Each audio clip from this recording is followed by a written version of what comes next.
Donc, Monsieur Pouel, je vous présentais, je vous disais que vous étiez ancien bâtonnier et que vous aviez accepté au pied levé de venir nous présenter Monsieur Demarque, le bâtonnier actuel. Un grand merci à vous. Bon, c'est un honneur d'intervenir. Je suis habitué dans cette salle à me trouver de l'autre côté.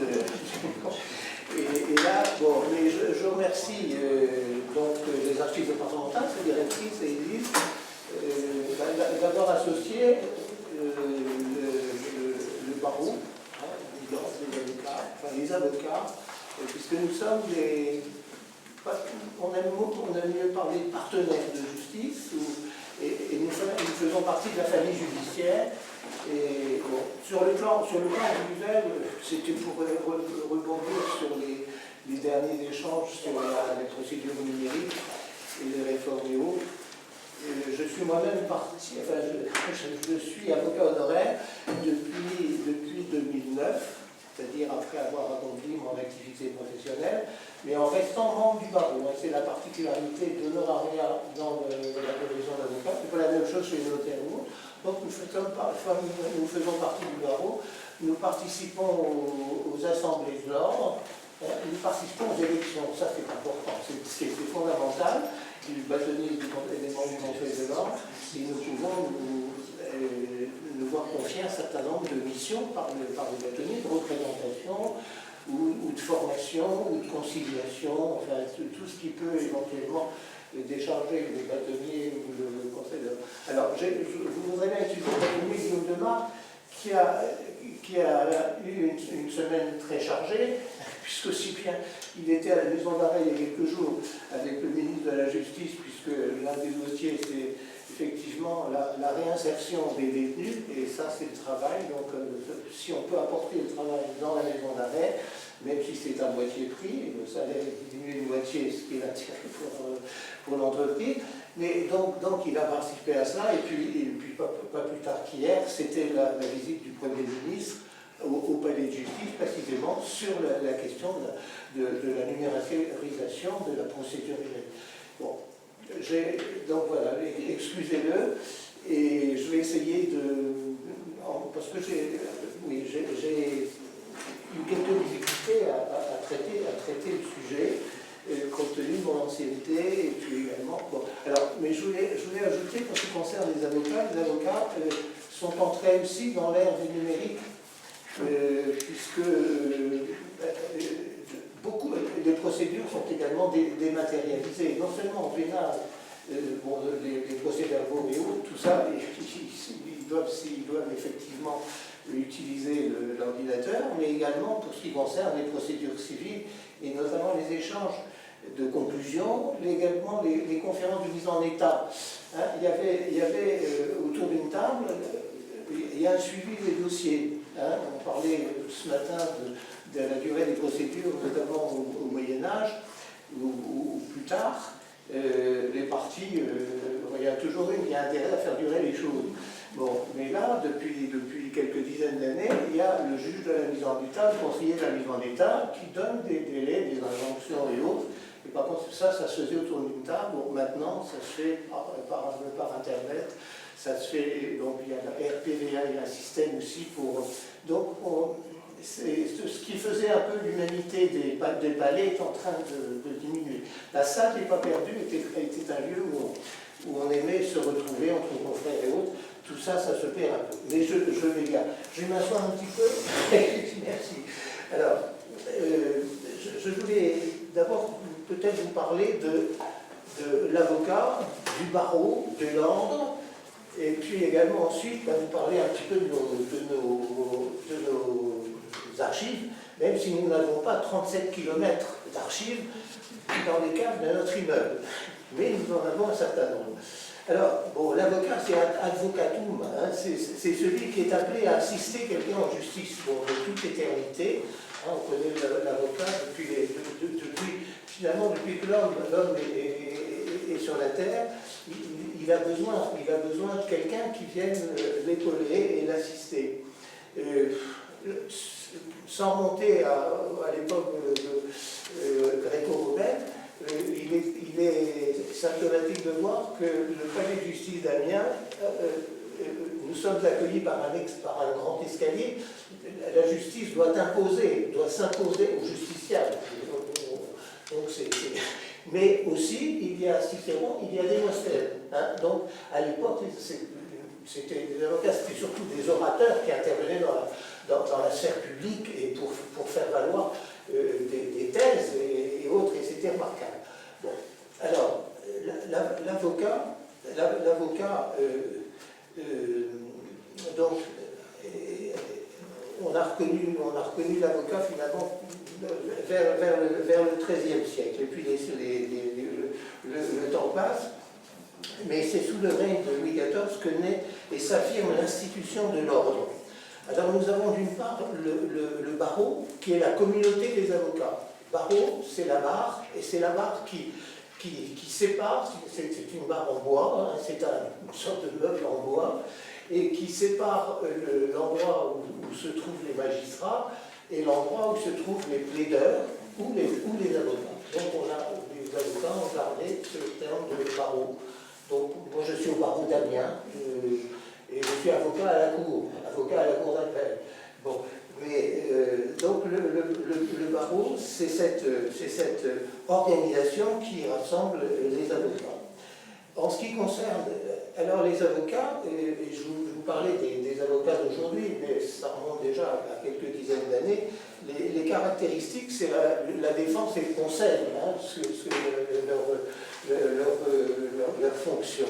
Alors, ce qu'il convient de dire, c'est que d'une part, ils ont une formation, ce qui n'était pas toujours le cas, hein, donc une formation juridique qui est complétée par une formation professionnelle, c'est le CAPA, c'est le certificat d'aptitude à la profession d'avocat. C'est également la prestation de serment. Hein. Moi-même, pendant de nombreuses années, j'ai prêté mon serment, le serment à chaque rentrée solennelle, donc tous les ans. Bon, ça a été simplifié,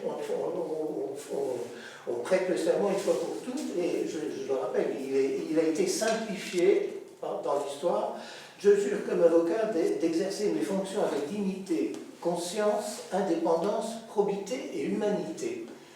Donc ça, c'est un serment qui a été expurgé d'un certain nombre d'ajouts qui remontaient à la Révolution et aux régimes qui ont suivi, parce que l'avocat promettait de ne rien dire ou publier comme défenseur ou conseil, de contraire aux lois, aux règlements, aux bonnes mœurs, à la sûreté de l'État et à la paix publique, et de ne jamais s'écarter du respect dû aux tribunaux et aux autorités publiques.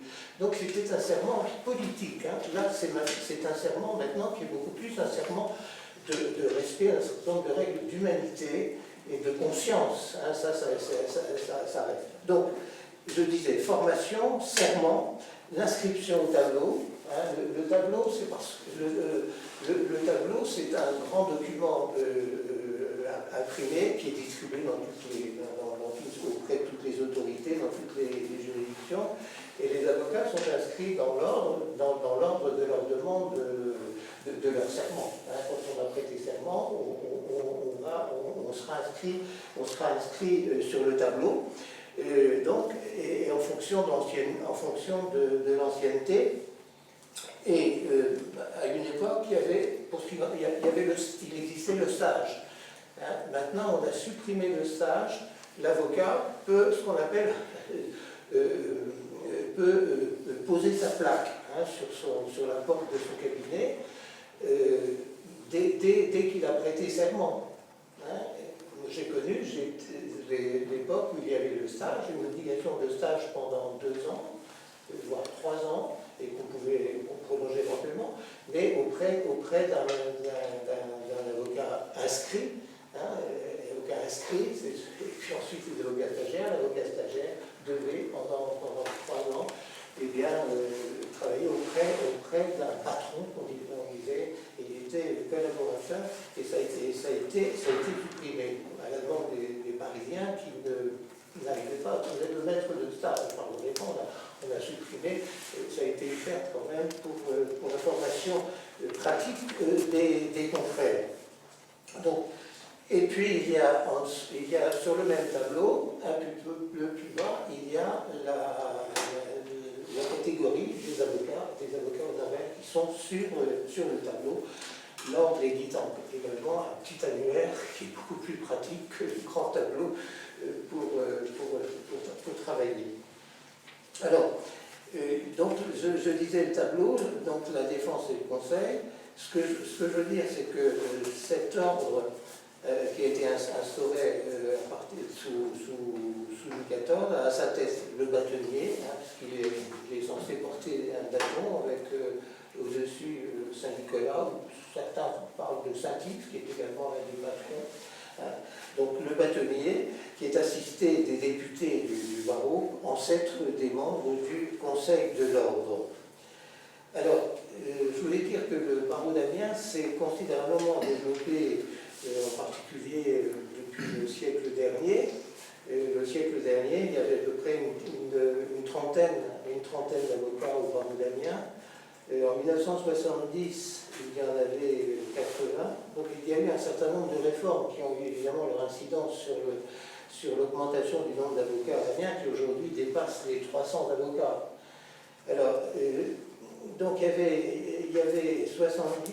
Donc, parce que ces réformes, ça a été la fusion avec les avoués près du tribunal de grande instance, ceux qu'on appelait les procureurs. Ce matin, on a parlé de la procédure au Moyen-Âge et ensuite, donc ces procureurs s'appellent avoués près du tribunal de grande instance et ils ont la responsabilité de la procédure. C'est eux qui représentent le client. L'avocat vient et plaide. Mais c'était l'avoué qui faisait la procédure, qui représentait juridiquement le client à l'audience.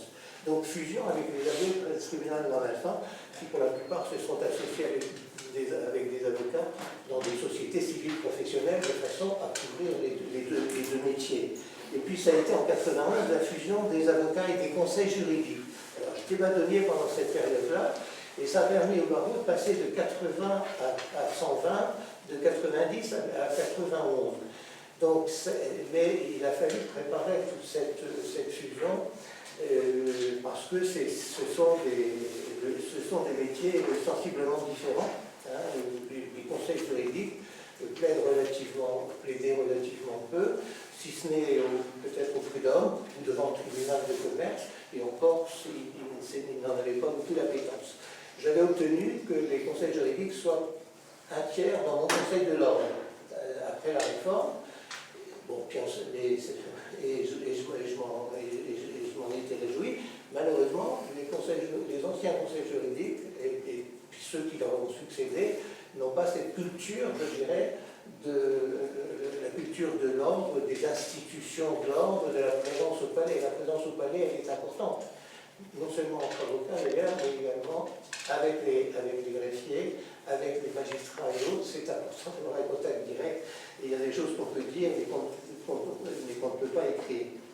Bon, et puis ça a été ensuite la suppression des tribunaux de grande instance, d'Abbeville et de Péronne, qui font que comme les avocats sont réunis en barreau, le barreau, il est créé auprès du tribunal de grande instance. Donc il y a un barreau dans le ressort de chaque tribunal de grande instance. Donc le tribunal de grande instance d'Amiens a absorbé les deux juridictions de Péronne et d'Abbeville, en maintenant les conseils de prud'homme et puis la justice les juridictions de proximité de part et d'autre.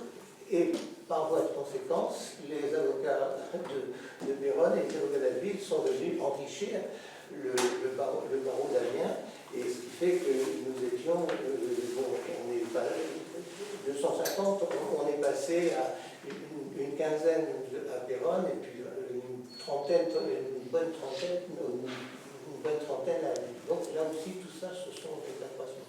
Et puis il y a toujours l'attrait pour la profession d'avocat qui fait que chaque année, il y a 7-8 prestations de serment. Et donc nous sommes à plus de 300, ce qui est évidemment assez considérable. Sur la féminisation, la première à laquelle Élise et vous tous être tout à fait proches. Donc la féminisation, elle existe à Amiens depuis 1930. C'était maître Berthe Basquier qui a laissé son nom, en tout cas, comme première.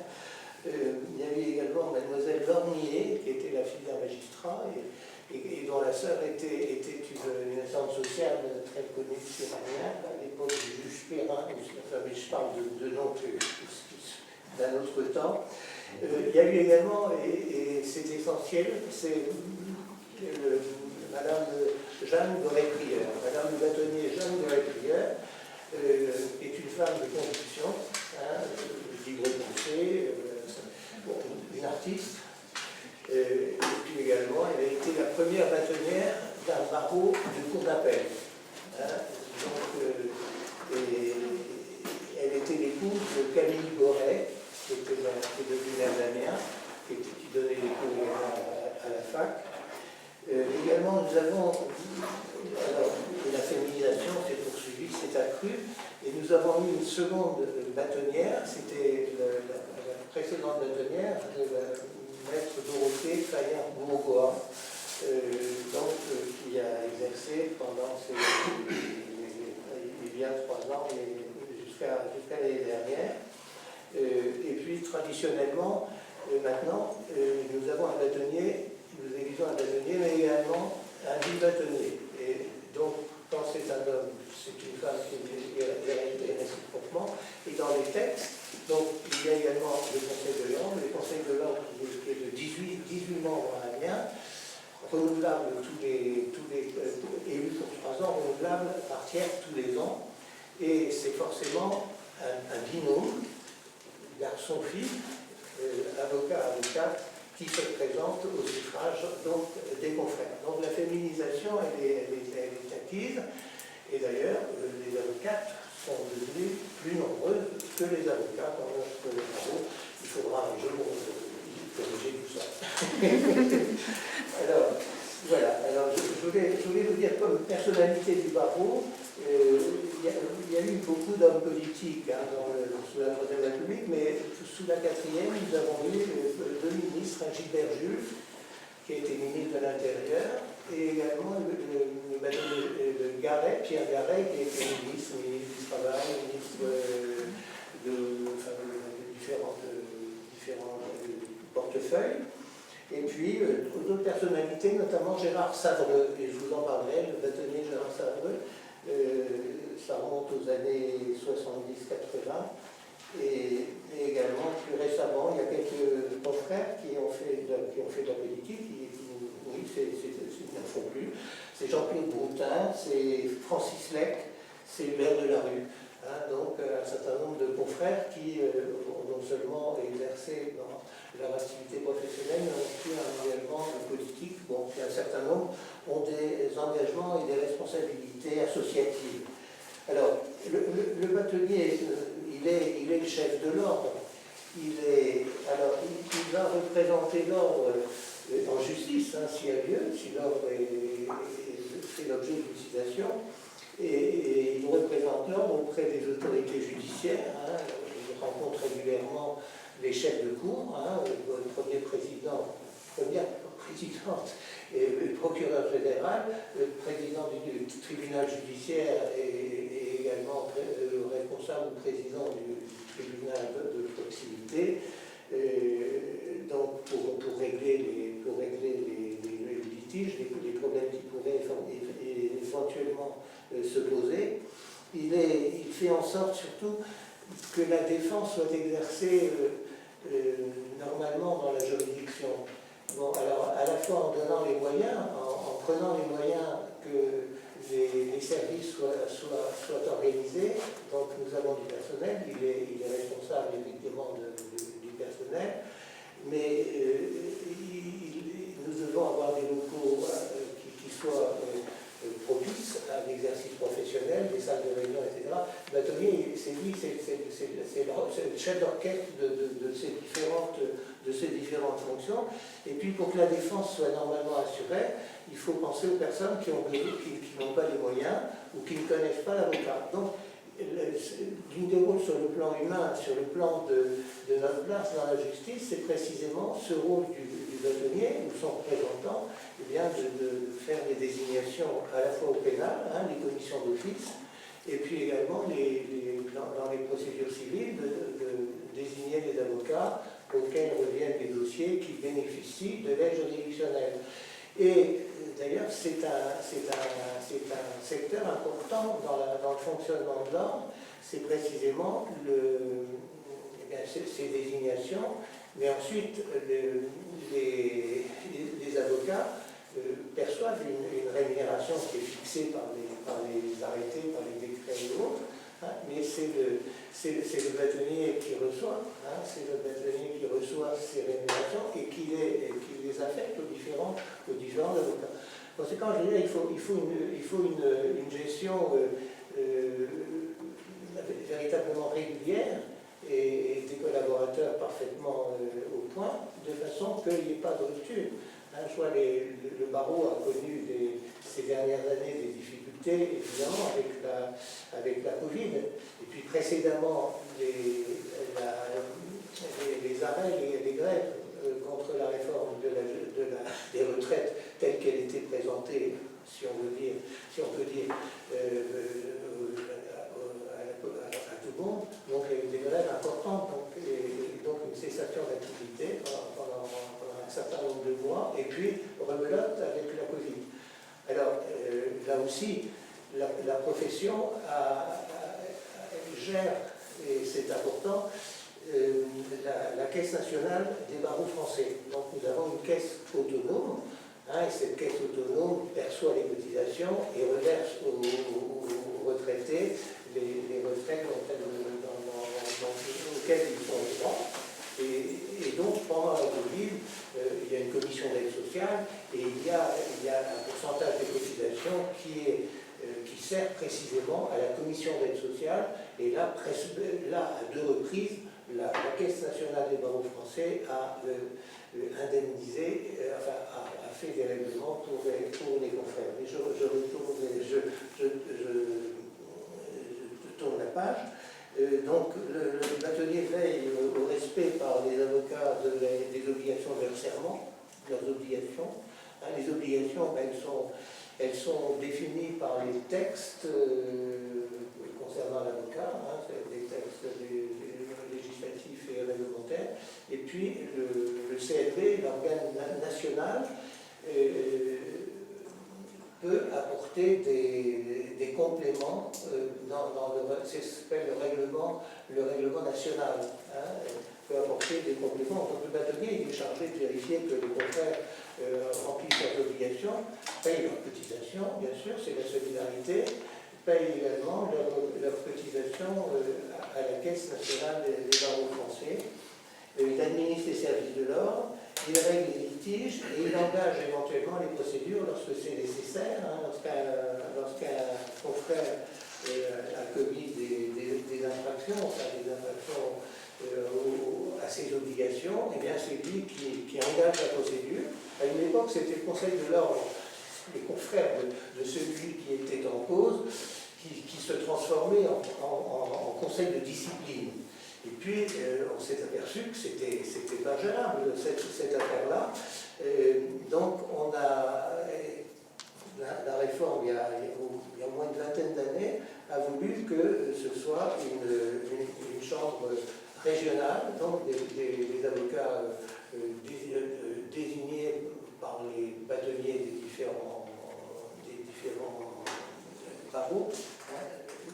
La cour d'appel, c'est le ressort de sept juridictions de grande instance, c'est-à-dire Amiens, pour la Somme, Soissons, Saint-Quentin-et-Langres pour Rennes, Senlis, Beauvais et Compiègne. Donc, ce sont des représentants de chacun de ces barreaux qui vont siéger en chambre de discipline. Et il ne faut pas oublier, parce qu'on est indépendant, mais pas tout à fait. D'ailleurs, quand on a supprimé l'ordre des avocats, c'était la Révolution. Napoléon l'a rétabli 20 ans après, en 1820, mais avec un contrôle, c'était pratiquement le procureur général qui décidait de tout. Donc là, nous prenons des décisions par nos élus, mais il y a toujours une possibilité d'intervention des magistrats. Le procureur général a la possibilité, toutes les délibérations qui concernent aussi bien les avocats à titre particulier que l'ordre sont communiquées au procureur général qui peut parfaitement saisir la chambre civile de la cour d'appel pour statuer sur la régularité d'une délibération qui a été prise. Même chose en matière disciplinaire. Les sanctions qui sont prises par les avocats à l'égard d'un confrère peuvent être frappées d'un appel par le procureur général. Donc, mais je suis peut-être un peu long sur tout ça, moi je pense que oui. Alors, maintenant j'en arrive au sujet, les archives de l'ordre. Voilà. Alors, les archives de l'ordre. Alors, je précise tout d'abord que ce sont les archives de l'ordre d'Amiens, mais accrues des archives venant de Champagne et d'Abbeville. Bon, donc, ce qui fait que ça accroît un petit peu la masse de nos archives. Alors, il y a d'une part, moi j'ai classifié ça un petit peu comme ça, il y a les dossiers individuels des avocats dans lesquels il y a les renseignements, les diplômes exigés, il y a également les décisions qui ont été prises, éventuellement administratives ou disciplinaires, et qui sont maintenues, sont conservées à l'ordre après restitution des pièces à l'avocat lorsqu'il prend sa retraite. Il y a les documents qui sont relatifs au fonctionnement de l'ordre, et donc le personnel des immeubles, les assurances, les contrats, etc. Donc ça, on les conserve tant que c'est utile. Et puis, ce qui est important, ce sont les délibérations du Conseil de l'ordre, qui sont reportées sur un registre. Et ces délibérations, elles sont variées. Ça peut être des décisions individuelles, des missions d'un confrère, également éventuellement d'admission à l'honorariat. Et ça peut être toute autre décision, ça peut être des motions. Le Conseil de l'ordre peut prendre une motion de soutien aux avocats iraniens ou russes, pour être dans l'actualité. Donc toutes ces délibérations sont reprises dans des registres. J'étais secrétaire de l'ordre pendant 7 ans et il fallait recopier, on recopiait à la plume les délibérations du Conseil de l'ordre. Puis c'était en même temps, j'étais secrétaire de l'association Immeuble, et je faisais la même chose. Donc ça m'occupait Bon, mais donc les registres, on les a depuis la fin du 19e siècle, les années 1880-90. Ils sont consultables, enfin, je veux dire, ils sont pas encore complètement détachés, mais et puis donc on a plusieurs volumes comme ça. Et puis depuis une vingtaine d'années, ce sont des feuilles dactylographiées qui sont insérées dans les volumes classiques. Bon, alors, si vous voulez, donc il y a également pas mal en dehors des délibérations, on y joint des discours, on y joint éventuellement des coupures de presse, l'occasion d'un décès, c'est souvent ça, c'est souvent à ce moment-là qu'on parle davantage de confrères. Et puis ensuite, il y a toute autre pièce et documents, des correspondances, des articles de journaux, etc.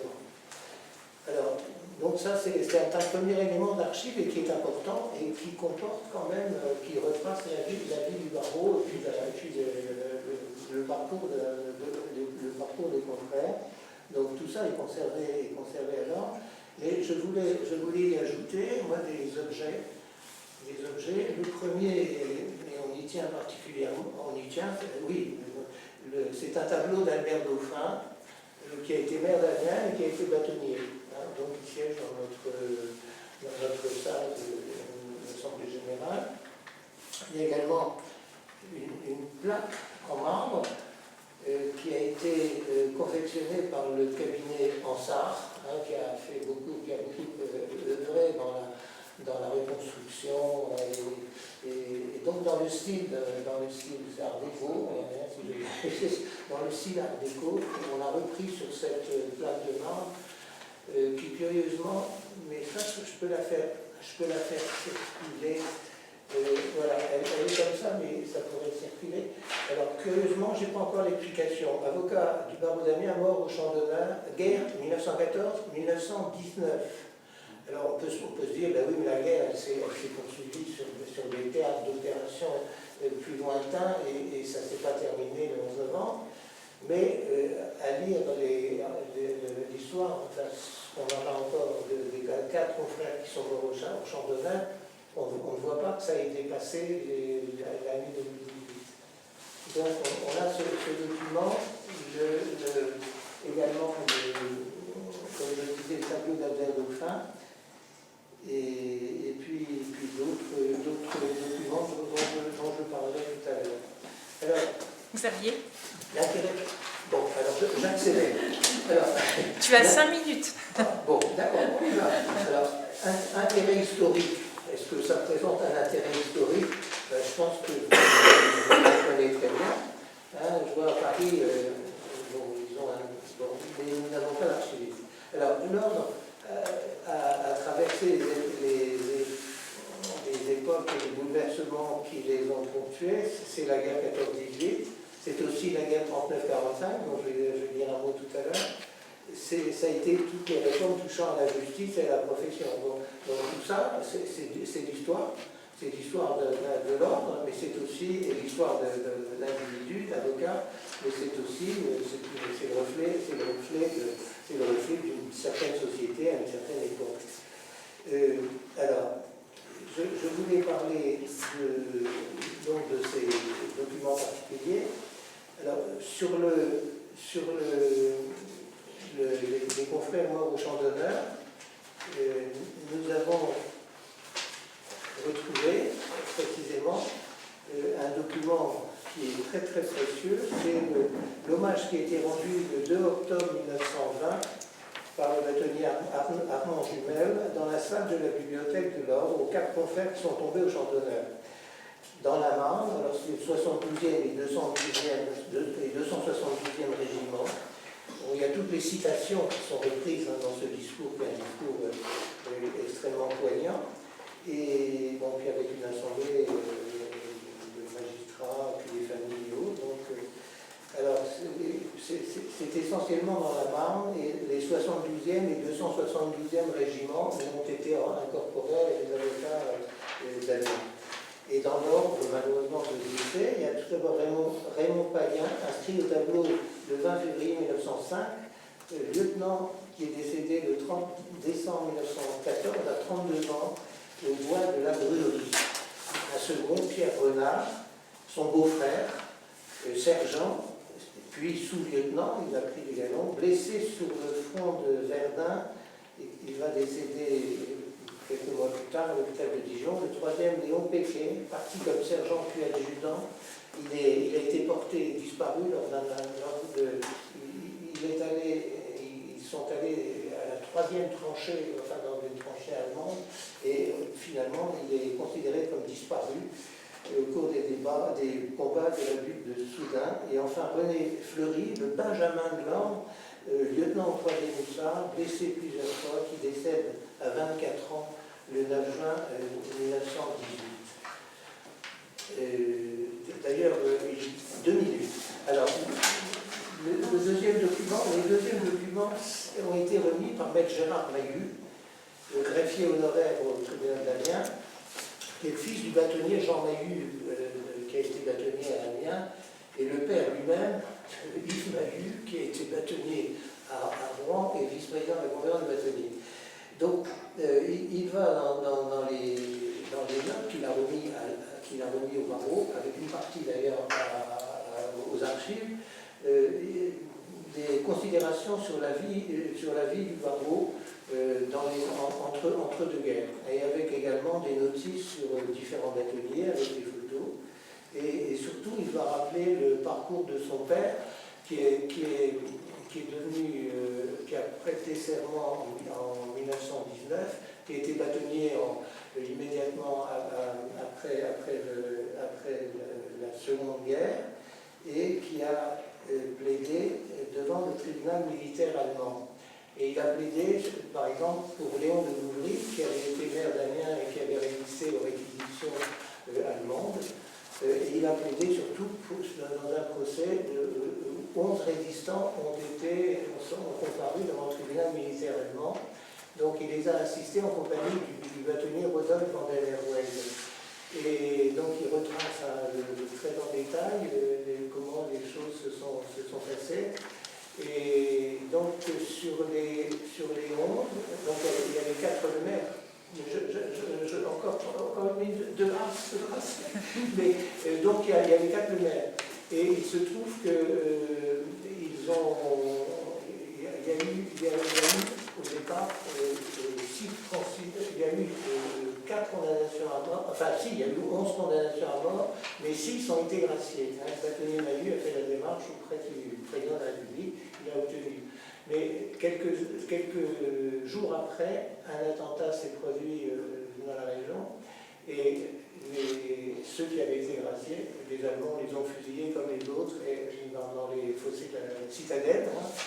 Et donc, alors tout ça est évoqué par Gérard Moyu, qui est décédé il y a quelques années seulement, qui avait confié ces documents.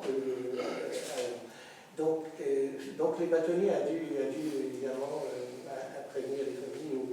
Et j'ajoute, pendant ces périodes de conflit et autres, le bâtonnier, le 14-18, etc., a dû assurer que la défense soit acquise. La juridiction poursuivait, il fallait gérer les cabinets dont les titulaires étaient au front, etc. Bon. Alors, il y a également dans ce document un certain nombre de souvenirs du barreau d'Amiens sur le cabinet de l'avocat, qui faisait l'objet d'une visite du Conseil de l'Ordre, voir s'il n'y avait pas une enquête. C'est pas recommandé. La plaque dont le Conseil de l'Ordre a déterminé très exactement les dimensions, c'est important, on ne pouvait pas c'était vraiment. Bon, également, on utilisait la toque,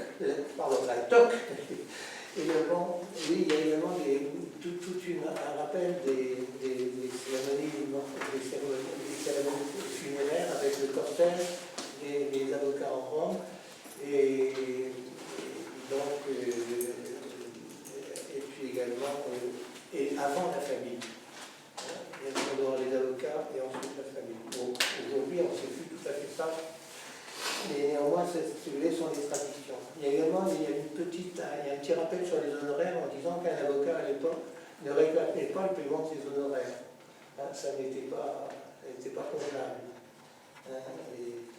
Et également, il s'assurait, enfin, là on doit encore le faire, que le confrère qui est débarqué, entre guillemets, qui a été abandonné par son client, avant de récupérer le client, il faut s'assurer que le confrère a été indemnisé pour ses tâches. Et enfin, on appelait, il y avait à l'époque deux chambres à la cour d'appel, civile et puis pénale, et puis on parlait beaucoup de la 3e chambre. Et quand un avocat était en retard, quand il rentrait chez lui, il disait « oui, mais j'étais à la 3e chambre ». Et il s'avère que la 3e chambre était finalement une pièce un petit peu de repos où les avocats jouaient au pitch. Donc ils avaient encore une certaine indépendance vis-à-vis de leur foyer. Alors, dernier élément.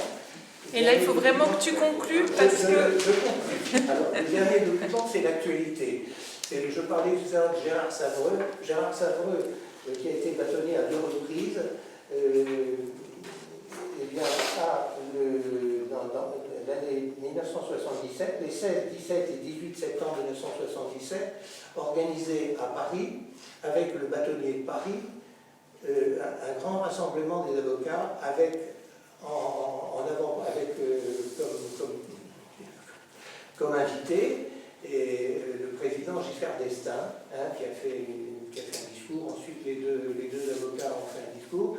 Il y a eu des commissions de travail qui ont été désignées sur les différents points, qui ont travaillé, mais il y a eu plus de 1000 avocats qui se sont rassemblés à Paris. Et alors, il y avait à la fois la conférence des bâtonniers qui représente tous les bâtonniers de France. Il y avait également le bâtonnier du barreau de Paris. Il y avait l'Union des jeunes avocats qui s'était joint à ça, et puis chacun des syndicats. Parce que le grand problème de la profession à cette époque-là, enfin, il a fallu ensuite une quinzaine d'années pour que les choses changent, eh bien, c'est le problème de la représentation nationale. Parce qu'il y a une discussion à la chancellerie sur, je sais pas, sur les indemnités des juridictionnels, choses comme ça. Ben, il y a une ministre d'un côté, et puis en face, il y a six avocats, parce qu'il y a le barreau de Paris, ça fait 50%. Il y a le représentant des bâtonniers, il y a les différents syndicats, et par conséquent, il fallait. Donc, ce grand rassemblement à l'initiative du bâtonnier Gérard Savreux a permis aux esprits d'évoluer, et aujourd'hui, nous avons un Conseil national des barreaux, avec comme vice-président la conférence des bâtonniers, le deuxième président, vice-président de ces bâtonniers de Paris, et puis les différents syndicats d'avocats sont représentés en fonction des votes. Donc voilà l'un des derniers documents. Alors, quel est l'intérêt de ces documents? Je crois que nous allons reprendre, parce que nous n'avons pas communiqué grand-chose encore aux archives de la Somme. Nous avons besoin de reprendre rendez-vous avec vous, de façon à déterminer la méthode, déterminer également ce qui vous paraît véritablement mériter d'être archivé, puis vous nous les rendrez. C'est ça, c'est pas perdu, c'est pas perdu. Donc numérisé et autres. Donc le bâtonnier m'a indiqué et c'était déjà prévu par Dorothée Fayet-Bourgois, c'est-à-dire de créer une commission. Mais alors, c'est pas pour enterrer les choses, et en faisant appel, je vais proposer que les avocats honoraires s'y mettent également, de façon à ce qu'on puisse vous présenter des archives parfaitement en ordre. Et donc, alors, je vous remercie de votre patience et de votre écoute. Voilà.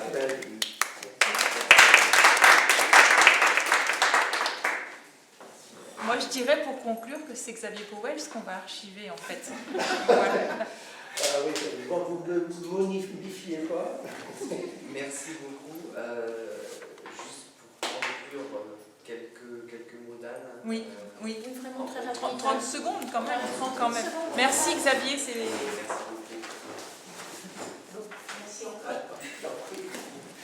Alors oui, juste quelques observations en termes de cette journée d'études, dont vous conviendrez tous qu'elle a été très dense et le contenu très intéressant.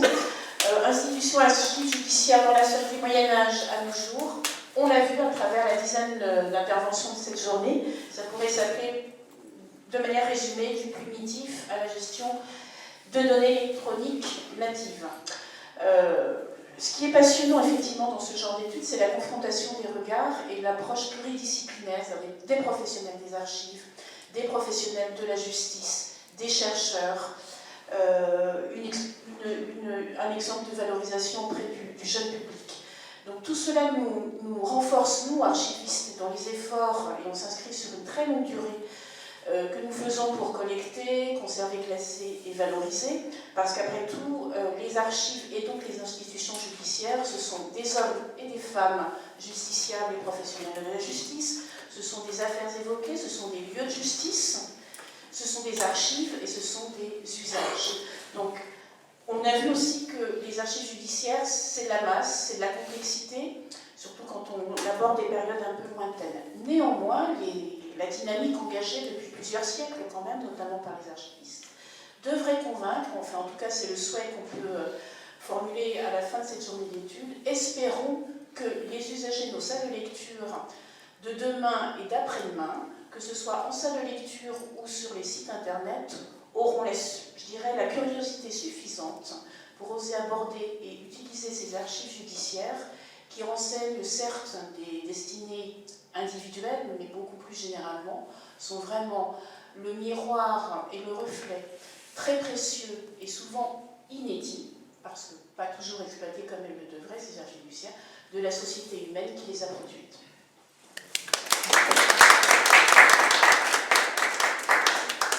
Merci beaucoup. Moi, Merci à tous. il me reste juste un mot à dire quand même, parce que je voudrais que ce soit enregistré, c'est remercier tous les organisateurs, voilà, parce que l'organisation était formidable, et puis remercier l'association Nuit américaine pour la captation de cette journée. Voilà, et merci à vous, bon retour, et sauvez-vous vite.